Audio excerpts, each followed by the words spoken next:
Good afternoon, everybody. Welcome to the Planning Commission workshop for Thursday, December 19th, 2024 at 4 p.m. I now call this meeting to order.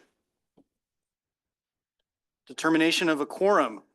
Unfortunately, we do not have a quorum tonight, so we're going to shift to a informal meeting. We won't adopt the agenda tonight because, again, we don't have a quorum. So we'll just go ahead and push on through, but just for the record, we do not have a quorum. Visitor communication, is there anybody in the audience who'd like to say anything tonight? Okay. And I will go ahead and turn it over to staff, who's going to give us a 2024 year in review and a preview of next year. Okay.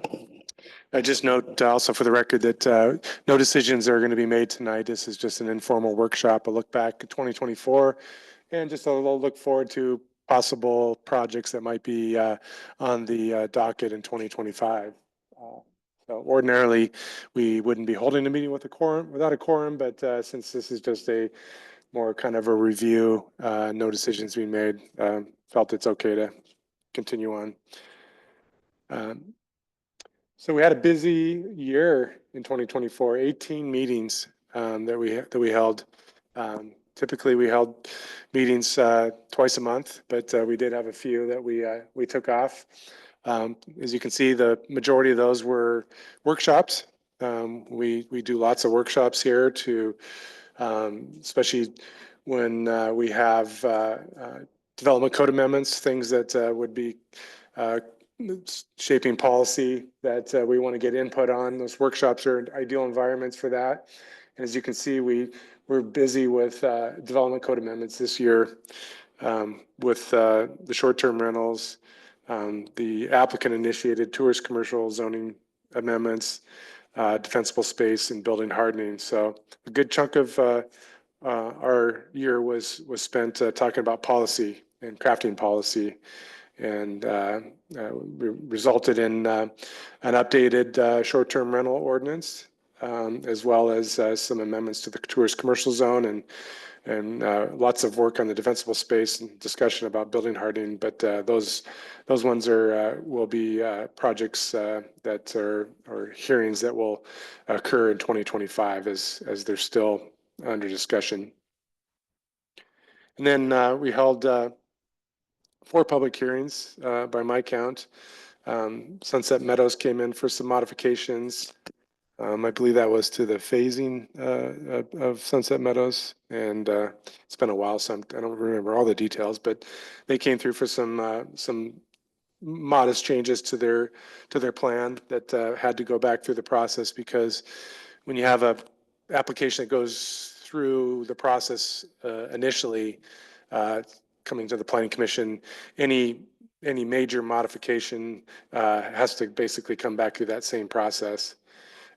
And that process is also used with the Woodlands, where they came back with a package of modifications that they proposed, and then included also with that as the cottage development that Sisters Habitat did. And then just recently, the Larch Street Commons East and West subdivision cottage developments came through for public hearings, and all those were approved this year.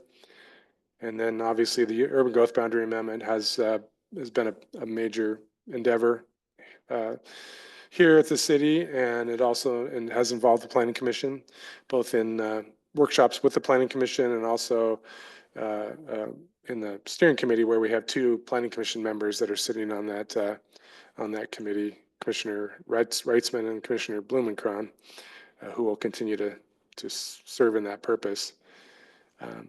So very productive year, lots of meetings. We appreciate all your participation in these projects. Your input is invaluable, and I think results in better projects and better policy by having those opportunities to discuss. So just a couple thought-provoking questions here, hopefully. What were your thoughts on the workload? Anything that staff can do to better support you? we're up in the ante on the food, so hopefully that's hitting the spot. That's right. Any thoughts on the year in general, or things that observations that you parting thoughts that you guys want to leave with us?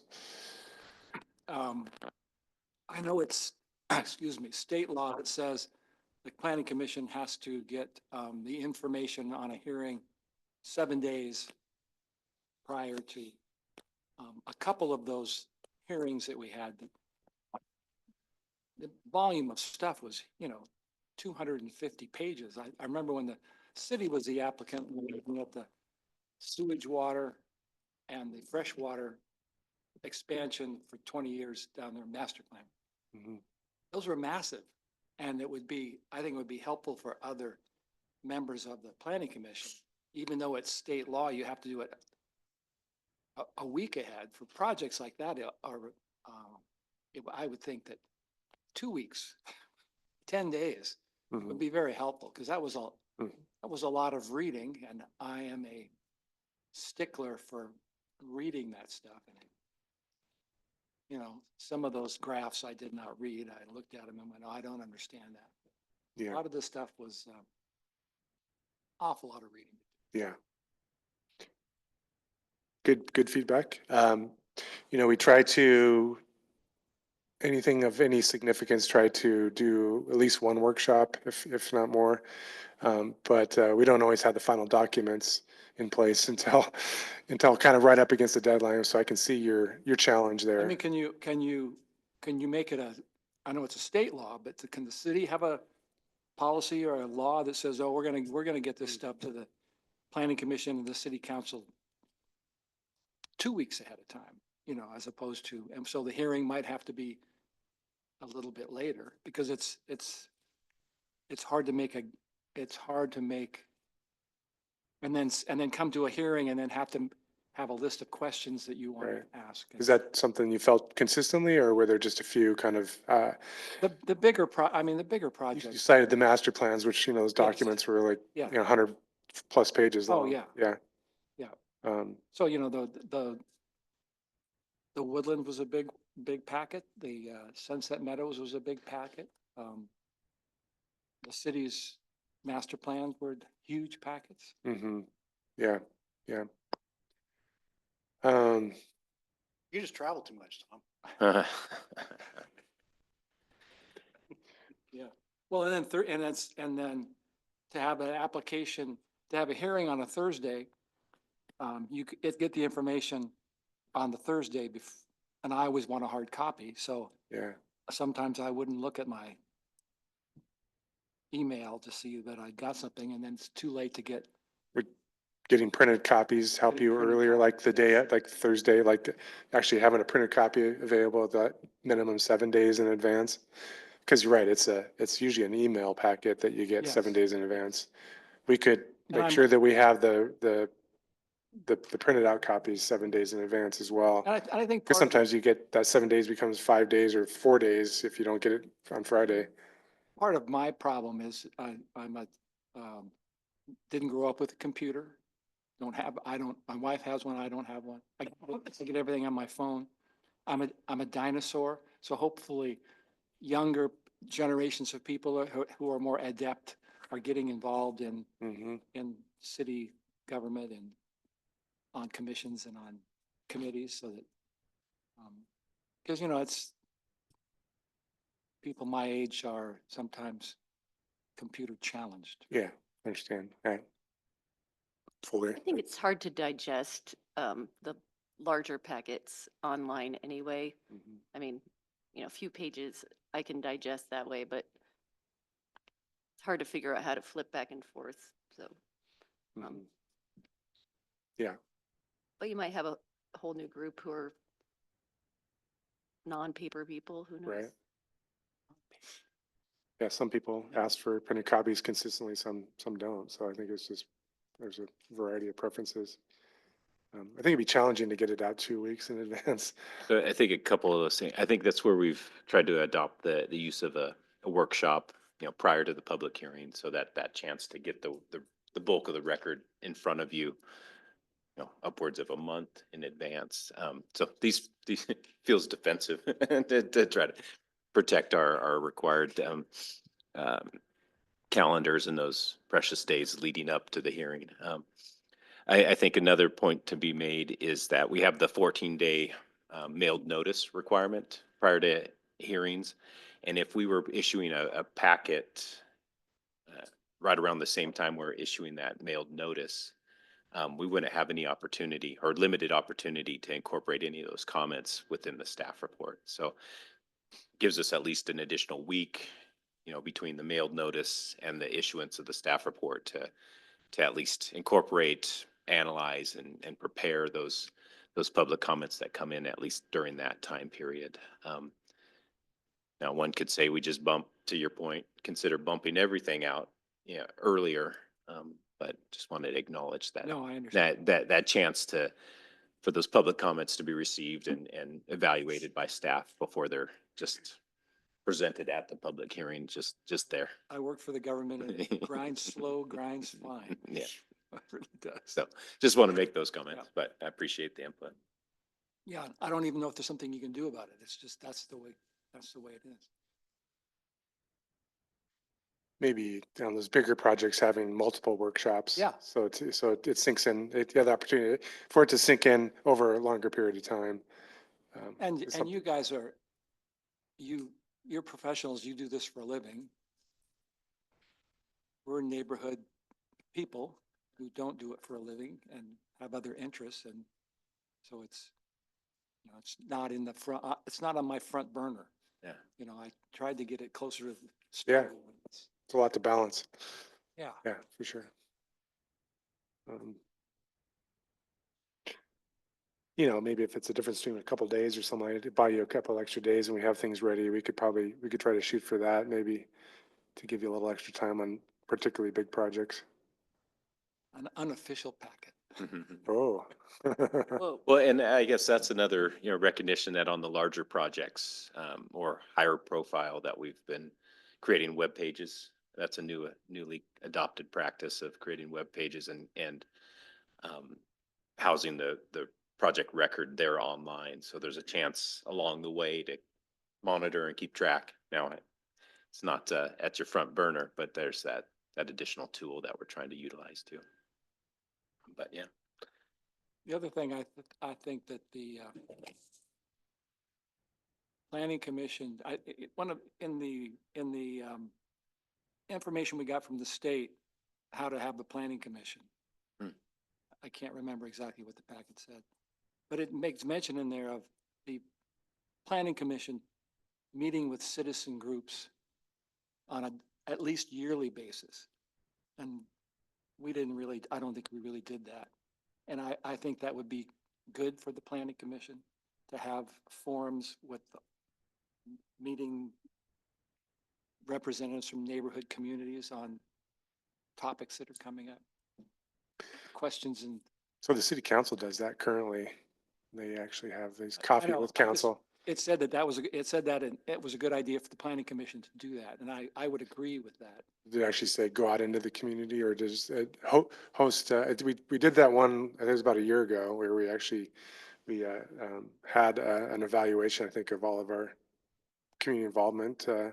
Could have been, because I'm gone a lot, so. So there was some good stuff that came out of that. It does say something about that on an annual basis, that was the first time we've done that since the comp plan had been adopted. So those are things that we could do on more occasion. I think we did that and I don't know how many people showed up, but And I think it's something that the planning commission should push, not, the staff doesn't have to come to the planning commission and explain that, hey, you should probably do this. The planning commission, like, hey, we want to meet with neighborhood groups and hear their concern mhm. about growth and about sewer and about the water and about expansion and. Would it be helpful, so for most meetings, we have a visitor communications time designated for every meeting. Would it be better if we did a better job educating that opportunity? Because that is this is a time for anyone in the community, neighborhood representatives to have a discussion with the planning commission, share their thoughts, and maybe it's just creating better awareness of how people I think the issue for me is we don't, when we have people come and get visitor comments, it's not a forum. We don't talk. We don't answer their question. We don't give them our view. And I think it's awkward. Yeah. Yeah. So, I guess a neighborhood or a planning commission neighborhood forum would be different. It would be in a larger venue. It might be at the firehouse, and it might just be not where we have to have the chairman say, now it's time. It's an open forum, and we got some things on the board, and if you want to put some things on the board, and we're going to talk about each one of them for a half an hour or I something. could see that being a C4C event or something like that. I don't even know kind of what an is- open. I'm not. Sarah's cringing a little bit. Oh, no, not cringing. I'm just like, I'm going to have very little input into that very shortly. Yeah, well, I mean, we have these big discussions about Yeah. the houselessness and Yeah. wildfire danger and housing, and we participated in the one on housing, Yeah. Is that kind of what Well, we're talking about? Are you talking about on a smaller neighborhood scale? it could be a smaller neighborhood scale because it depends on how many people show up. But the example I will give you is when we had the hearings on the gas station, holy smoke, there were a lot of people in here and they had opinions. And it would be great if there more people showed up for things like that with the planning commission meetings and and the city council meetings. But coming to a meeting is different than having a forum where there's actually some discussion. Mhm. Um, Trying to figure out what the proper venue for that would be. yeah, Yeah. Tom? Yes. Oh, or Commissioner Reese, did you, go to the council open house this year by No. chance?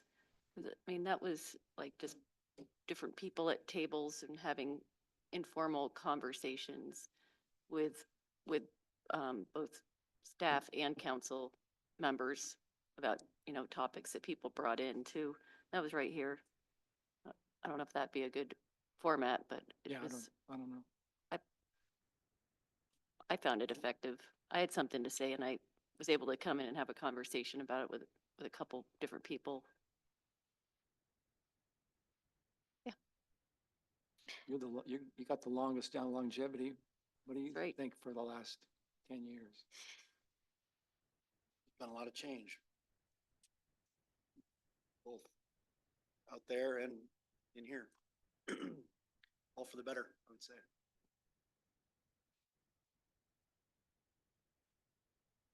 So it seems like we've also talked a lot about trying to get people involved at the right time as well. It's certainly you want public comment when development applications come through the service station. We value the input, but sometimes the greater input and the greater ability to shape things is done when we're actually crafting like the short-term rentals or the actual code language that creates the policy for these projects to go through. That seems to be an area that people sometimes don't come to meetings until something's very imminent. When you're talking about code stuff, it's sort of academic. You don't know if it's going to show up in your backyard or not, so you may not participate as much. But that's when you can have the most impact. And trying to educate and get folks out during those times is when that input can really. No, it is very, very, I mean, I was on the board before and it's very, very difficult to Yeah. get people involved until something that they don't like. or they Sometimes it's like. too late at that point. And they- Like that's yes. already. Yes, already- and I think some of the others, like, I'll give you an example. I was with some friends and they started talking about the city and they were complaining about the growth and their sprawl, and then they started complaining about density. And look at these houses, they're only 10 feet away. And I said, so do you think the city's making them? Yeah, the city's making them build these houses 5 feet from the property line.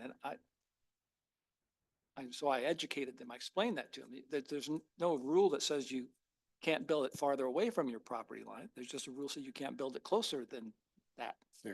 They went, oh, well, why did they keep building these big houses on these and cramming them on these lots? I said, because people want as big as house as they can on their lot. I mean, I don't know how, I don't know. I don't have the answer to that, but it's not because the city is making people build 5 feet from their lot line.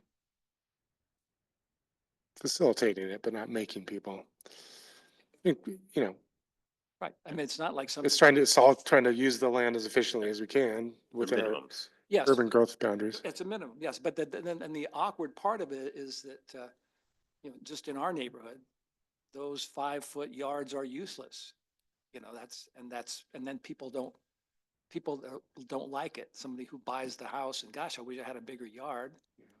And I don't have the guts to say, well, maybe you should have bought a smaller house. And then the yard would be bigger. Yeah, So it's it's interesting. all balancing of, And then you guys are driving stakes out in the countryside. gee, this is how rumors start. Um, yeah, it's a good, it's all part of a balance of, trying to use our land efficiently and Yeah. that's some affordability to smaller lots. I mean, not that it always results in more affordable units, but the smaller the lots, the more affordable they are.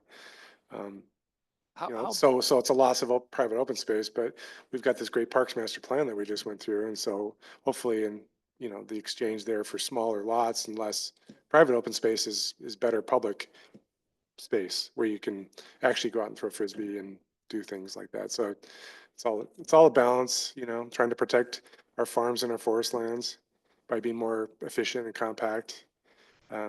It's a change to the way people have lived, and that's hard, I think, to adapt to that for some folks. how big was the planning department staff when you first started?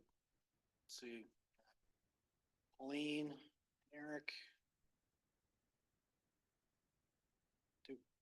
And that was 10 years ago. 20 years ago? Carol was there, right? 20 Are you years? talking about total? Oh, Carol. Planners. Yeah, when Yeah. We had, Pauline was, usually there were 4 planners and then a director. Yeah.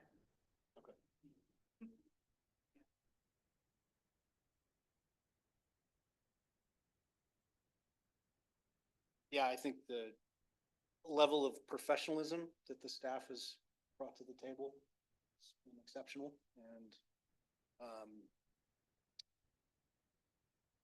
you guys' availability to the public. I've heard a lot of compliments, not just from applicants, but from just people that are curious, that feel like they can come in and get the information that they need. And it's just open and transparent, and you guys are receptive and you listen. And it's not that way in most places. In many places, there's a lot of stonewalling that goes on. So I just feel like the overall organization from when I started to now has just, the city's grown up and we operate like a city, not like a backwoods village like we used to. And it's great. I love it. It's been really fun to watch it prosper and see some ups and downs, but by and large, just have very high quality people, and both on staff and for volunteers, and that has a direct impact on our quality of life here. We're so lucky that we have a great staff and the citizen engagement and the high level of that engagement. There's some very bright and talented people in this town. Super lucky to have them. Agreed. As far as what you guys can do better, just keep doing what you're doing. As far as I'm concerned, you guys are nailing it. Yeah, thanks Well, for your help. We'll You guys were very you helpful. can always do better, and I think just keep our efforts to try to get the public, knowledgeable of what we do and answer be available, like you say, and try to get them involved with the process. I mean, people are busy in their lives. It's always a challenge. It's always been a challenge. And sometimes you don't hear about it from them until something comes up in their backyard. And that's, you would have wished they would have been there when we were creating the development standards that facilitated that development, that we could have, you could have had bigger input. The comprehensive plan, these urban growth boundary amendment projects are always good ways to get kind of a tap on the pulse of the community. And we try to take those policies that we put in place in our comprehensive plan and make sure that all the things we do are continue to adhere to those policies is, I think, the best we can do when we're not getting a lot of public input. And the community, the way our laws are laid out is that we must continue to plan for growth. So that's what we do. Try to make it as best as we can, and knowing that not everybody loves it. Better than the opposite, though. Yeah, better than not planning at all Or and having it happen to us. Or yeah. Any other thoughts on this before we move on? Well, I think the workload is extremely fair and manageable. I mean, maybe 1 week I spent 5 hours like that, and that was like peak Hmm. for me. And mostly it's not that much. Mhm. That was like something that I didn't understand well and had to spend more time wrapping my head around it. But I think it's very fair. Including the 2 meetings a month. Oh, yeah. It's not too much of an ask to get 2 nights at it. Oh, And I don't it think. allows us to spread it out, that the meetings aren't too much to take in individually, to do those workshops in advance of a public hearing, or separate public hearings, that they're not having 2 in one night to stay on a prescribed schedule. Yeah. good. I mean, I think that's the expectation going in, so, if it turned into 2 from 1 and I didn't have the time, that would be different, Yeah. but then, it's, We did that to these guys. Oh. We went from 1 to 2 But- in the last couple of years. I like the pace. I think once a month would be not very much for the amount of information. Good. We try to keep that other meeting. We're usually pretty good about keeping it to an hour, so it's not too painful. And I think that helps make that next meeting not go as long. It's time well spent, I think, to help make those it was hearings. necessary. Yeah. Yeah. Workload increased. Yeah. And what do we expect for 2025? I think we don't know exactly, but we anticipate that, well, we know some and we don't. There's some we do and some we don't. Obviously, the continued involvement with the Planning Commission on the UGB amendment, and which will at some point turn into a comprehensive plan amendment, a formal land use process, application process that will involve the Planning Commission actually making a recommendation on the UGB sometime in August to September, somewhere around there. So that'll continue to keep us busy. Matt's working on the defensible space, and soon we'll be following up with building hardening. That's going to go back to the council in January, early January, to get their council's final feedback, and that'll come back to you as a public hearing. And then we're also under some orders to update our floodplain development standards based on some FEMA requirements that are coming out of a lawsuit from a long time ago in Oregon that will require us to update our either adopt a model ordinance, which we think that's what we're going to do. Matt and I are still learning about what this means. This is something that's kind of been imposed upon us, so to speak. But it's all designed to minimize not danger, but impacts to fish habitat. And just in short, the lawsuit was that if all the communities that were adjacent had floodplain in certain streams and rivers kept their existing standards, that it could result in the extinction of certain fish species over time. So there's a requirement to kind of increase the standards so that we demonstrate that there's no net loss of fish habitat, and that's going to require us to potentially adopt a model ordinance by July 1st. The end And- of June. End of June. So that'll be something we'll have to kind of turn our sights to fairly early in the process. So we might have to go along with the building hardening at the same time. But that was a priority we weren't aware of, or we knew it was in the background, but it became a priority really quickly this fall. Unfortunately, didn't give us a whole lot of time to plan for it. Efficiency measures, we went to the council last week and gave them an update on how the efficiency measures are working, and give them an update that certain projects are starting to take advantage of some of those provisions, but we've seen some areas that might need some tweaking to those. I don't think any substantive changes, but some tweaks that we want to bring back through. We always have a long list of housekeeping amendments that we could be bringing forward, and so that's on the table. And then potentially adopting clear and objective development standards where our standards might be a little more subjective. You know, any state law says anything that has to do with housing standards have to be clear and objective standards. They can't have subjective things that might trip up or make development of housing more difficult. And our code has a fair amount of provisions that may not be considered to be clear and objective. That's something we need to do,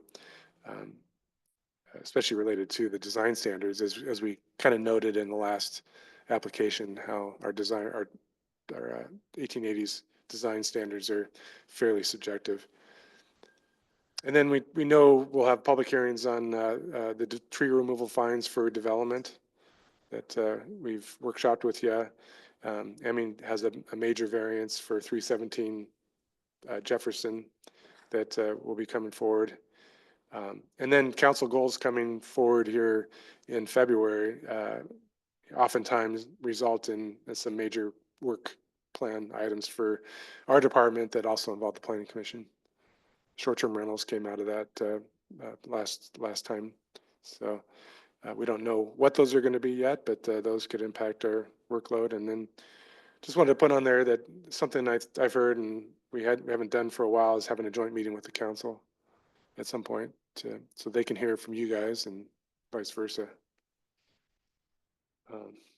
Any other thoughts you guys want to add, or any thoughts on that? You don't care because you're not going to be on I have a here. couple more questions. Yeah, the four people that should care. No, I'm just, So it was interesting. I didn't quite understand the fire chief and the fire marshal's explanation of why they're not pushing the defensible space building hardening district-wide as opposed to just being a reference for you guys for the city. I mean, it seems to me, being on a fire board before, that if that's what the fire department wants, that they want people, because of fire safety, they want more defensible space around homes, and they want new homes that are being built to be hardened, building hardening on the outside, that they wouldn't take a bigger role in that themselves, as opposed to just being a reference for you. I'll let Matt address that. He's I want to make sure I understand your question. So you were asking about district-wide versus within the city limits, or Yeah, why? because for all intents and purposes, I'll give you the example. If the fire district said, we think that fire sprinkler systems are so valuable, we're requiring fire sprinkler systems in every house built in our district. City has no choice. The city has to, the people within the city limits that are building new homes would have to put in sprinkler system. And so, yeah, what I'm hearing is what their position or their advocacy for those standards to be adopted. I heard it when they were here. Yeah, I was the- just wondering why they just don't. You know, their purview is underneath the state fire code. You know, so they're limited to enforcement or that regulatory authority there. From there, it's down to the jurisdictions, the municipality, a city of sisters, or Deschutes County. I could see them being more of an advocate, you know, and that's where our partnership with them and their relationship to enforcing and being in part a decision maker on the application of the defensible spaces standards here in the city of sisters. As for building hardening or actual building code standards, I think that's outside their purview. That's not to say that they're not advocating for that on a state level. modernize or update the state building code that is a universal code that applies statewide. So that the opportunities to have local amendments to building code are limited or challenging to make those amendments to that statewide code. So I think it's, you know, their number one responsibility is to respond to fires. But then there's those opportunities to educate and provide, again, back to advocacy for jurisdictions to provide additional provisions where we can within our codes to provide that additional level of protection. I hear you. Thank you. The other question I have, And I also didn't want to speak too much on behalf of the fire I district. wasn't asking you. The other question I've got is, we've been all hearing and about for the last 6 months about this conflict between, the city of North Plains and their urban growth boundary dilemma that they got into, where their city council passed double the size, wanted to double the size of their city, like 850 acres. They wanted to bring in another urban growth boundaries, which included, housing, industry, some other things. And the argument, up from what I'm reading, is that decisions on urban growth boundary, on whether you can grow or not, is not referenda, it's legislative. So that the city council, people who've been elected, can choose to expand the urban growth boundary, and the citizens have no, you can impeach the city council and get a new city council if that's what you want to do. But the citizens can't vote on whether expansion is under their purview. So it's, am I correct when that's the way this, Yeah, the Lawsuit is state law going. was changed yes. to, So have you heard anything else coming down about which direction North Plains is going? I've heard that the city's kind of stopped, paused, and is kind of reconsidering the amount of the amendment, kind of basically reevaluating it. And I think, I don't know a whole lot about it, but what I've heard is that they're reconsidering the amount of land need that they're requesting. Did you hear that, did the city do everything they were supposed, did they jump I don't through all know. the hoops? That's, I don't know. That's a good Uh, question. I'm not sure. I couldn't find I can't any answer that information. part.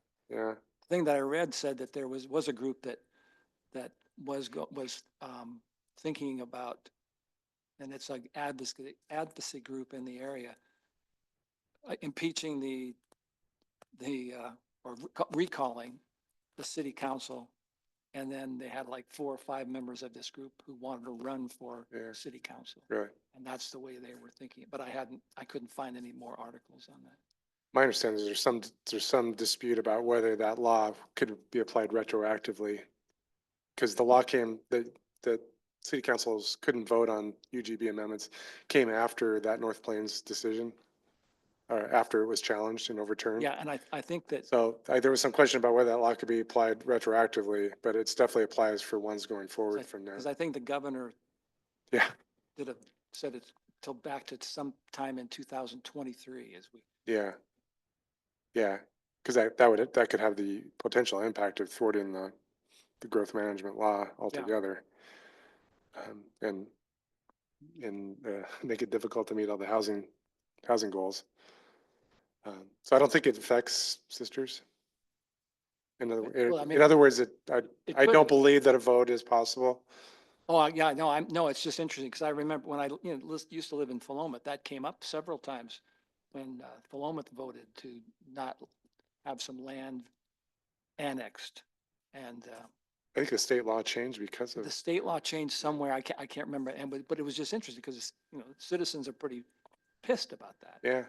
Yeah. Well, people and sisters have historically voted on all annexations here as well. Yeah. So that's all unless you had something. Well, just to reiterate, yeah, my understanding is that North Plains, depending on a variety of factors, are reevaluating their urban growth boundary amendment that they originally approved. So that's being reconsidered and reevaluated. I know another factor, significant factor, is they have 4 new city councilors Oh, well. that were elected in this last cycle. So that certainly will influence any future decision. So, and perhaps another reason to reevaluate kind of the next steps under that new um, structure of the council. More to come on that, that everybody's watching. That's it. I don't have any more questions. So your last question? Whatever. I'm sure I can find.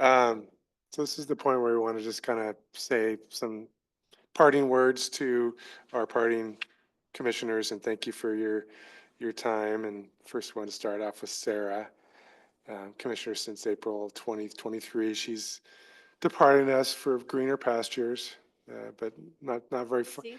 or maybe more challenging pastures. But she's got elected to the city council, so we're not going to go very far away. But she will be stepping down from the planning commission, and just up on the screen here are some of the important work that you had a part in since you've been here. You got in here just in time for the space age discussion, didn't you? That was one of your first public hearings, I think. You just jumped right into the fire there. And then also we're involved in these development applications this year, these public hearings on these important affordable housing projects for the future of Sisters. You were heavily involved with the outdoor lighting, the dark skies update. We spent a lot of time talking about the tourist commercial zone, and we finally came to some conclusions there and passed some amendments that made important changes to that zone after lots of, well, I guess maybe not as much workshop discussion because that one was different. It was a little bit of a challenge. Short-term rentals was evaluated and changes were adopted to that you were involved with. And then all the workshops on defensible space and building hardening. In addition, you were involved with the updates to the water and wastewater master plans, the park master plan, those big giant documents that Commissioner Reeves was referring to, and have been instrumental in participating in our urban growth boundary amendment discussion. So good job. Made a big impact in a short period of time. I feel like I learned a lot. It's been fun, strangely fun. Yes. You gotta be a little strange to enjoy this, yes. But Y'all make it easy. yeah, it'll set you up well for council and when you have these things come forward to you. Yeah. That experience. So, if anybody else wanted to say anything, I actually wrote some words. okay. Why don't you do Sarah first, and then we'll. So good, Jeff.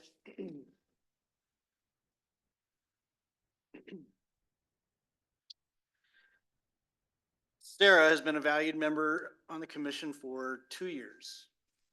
No, I know that for sure. Sarah brought a poised passion to the planning commission. A skilled listener, Sarah would ask meaningful and at times hard questions of applicants and city staff, but not until she had heard all the information and perspectives presented. There were times when Sarah would make a well thought out point during discussions that, due to her sensibility, would cause me to question and even change my position. Sarah has a voracious appetite for learning, and this was evident during her time on the commission. Always humble, she learned about land use at a staggering speed.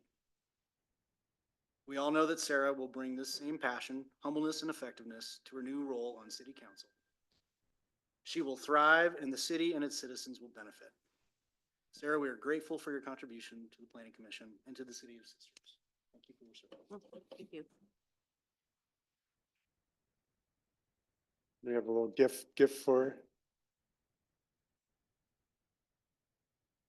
Well, did it come with a hug? Of course.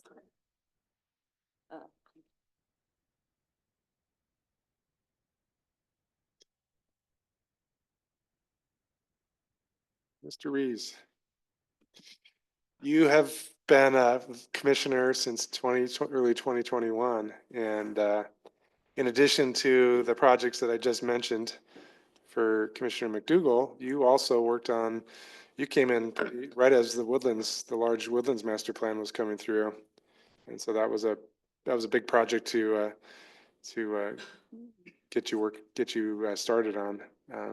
And so also that year, you were involved with the Village Meadows modification, the habitat changes, the replat over there that wasn't an easy project and had a lot of public neighborhood comment. Speaking of neighborhood comment, the Sunset Meadows Master Plan in 2022 was a challenging set of hearings that you were part of. And now project is well underway, well under construction. In addition to all those development code amendments that Sarah had worked on, you also worked on the Heavenly Acres rezone, and you worked on the efficiency measures. And then also, in addition to the urban growth boundary, you were also involved with the housing plan, the efficiency measures, which took a full year. That was a very intensive process to update the housing plan and also consider what kind of changes to the zoning code we were going to make to adopt efficiency measures, and as well as being involved with the comprehensive plan. So some major projects you worked on. You had a big impact here, and I think Jeff, you have some things you'd like to. Nothing for Tom. Did you scrap it? Yeah.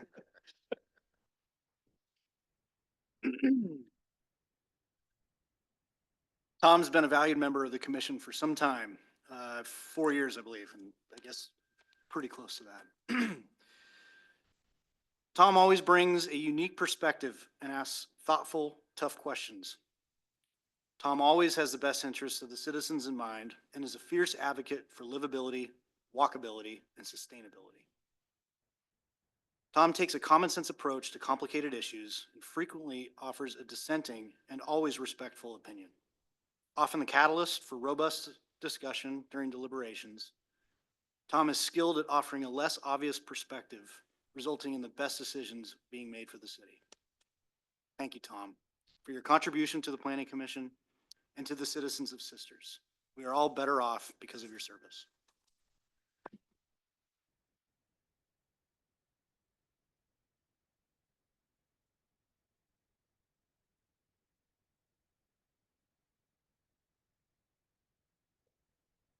You get your volunteer mug. I just want the sushi. Thank you. That was your. Thank you so much. I spoke with you. Thank you. Thank you. Sarah, you got yourself. I did, thank you. Yep, I did. Thanks. Thank you, thank you.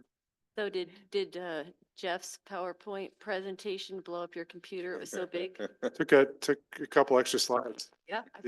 Yeah. Impressive. Not, come across volunteers who have volunteered as long as Jeff has on the commission since January 2015. So in addition to all the development applications, and this is not a exhaustive list, but these are the highlights of them, the ones that we talked about from 2021 on. Jeff's first project, I believe, when he first got on the commission was the senior living project up the road. That was a fun one. Yeah, right off the bat, huh? And then you can see just by the list of here, there's some major subdivisions and projects that came through during this time. Grand Peaks, Clear Pine, Saddlestone did a major modification. Village Meadows, I guess that's when it originally came through for subdivision. And then Village at Cold Springs. I mean, it's just a Mackenzie Meadows master plan. The Forest Service zone changes that occurred after the Forest Service sold off some of their properties.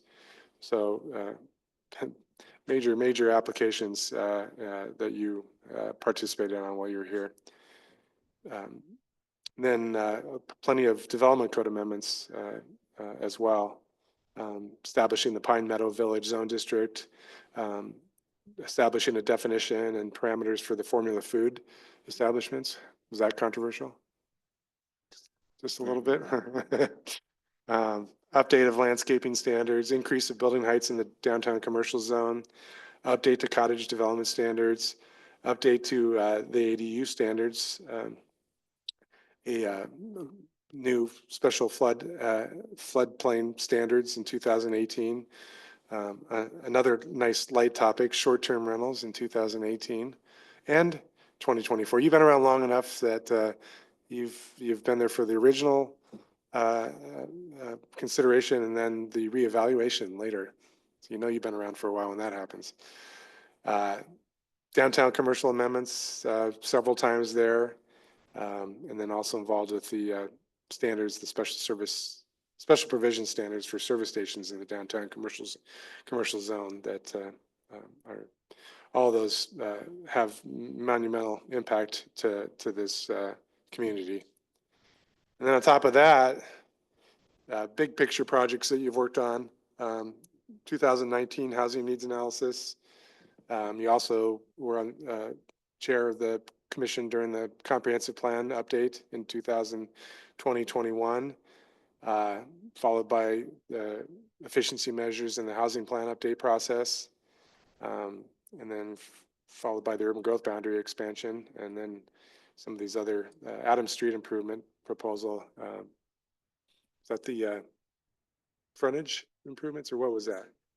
Street improvements. Yeah, yeah. Lots of projects there. Did you write anything, words for yourself? Okay, well, just in case you didn't write anything for yourself, I wrote a few things. Thanks. Yeah, yeah. Jeff, thank you for your amazing 10 years of service on the Sisters Planning Commission. You started way back in 2015 when Barack Obama was still president. Let that sink in a little bit. David Letterman was still doing his talk shows, and the TV show series Mad Men was in its last season. It was also a time when the area was pulling itself out of the Great Recession and also marked the start of a very busy period of growth and development in Sisters as long dormant projects began to go forward, and there was a race to meet the pent-up demand of the previous 5 to 7 years. Between 2015 and 2019, you worked on a ton of development projects and code amendments as a commissioner that helped you gain the experience and wisdom you needed to move into the role of the chair starting in 2020, a role that you kept for the last 5 years. As it always seemed like you were the obvious person for the position, and you always had the full support from your fellow commissioners in that role. It's been a pleasure to work with you and experience half of those 10 years on the commission with you, and all of it with you as a chair. I, as probably most others would concur, greatly benefited from your vast institutional knowledge that you often shared and your steady, calm, and professional demeanor. Your expert guidance of the Planning Commission, and especially during contentious public hearings, made the process smoother and left everyone feeling that they got a fair shake, even if they might have not liked the ultimate outcome. You have undoubtedly made my job easier as a director, and for that, I thank you. I'll miss working with you, from workshops to public hearings to our monthly one-on-one meetings to just shooting the breeze about skiing, our kids, and the Buffs. I hope to continue to see you around town and maybe at a public comment on the latest hot button item where you can offer your as usual, spot on and well thought out opinions, all with the goal of helping make our community a better one. So good job. Thanks for your service, and we'll miss you. Thanks. Miss you guys. And Carol has a few items for you. You can at least look at the one on the bottom first. You can share that with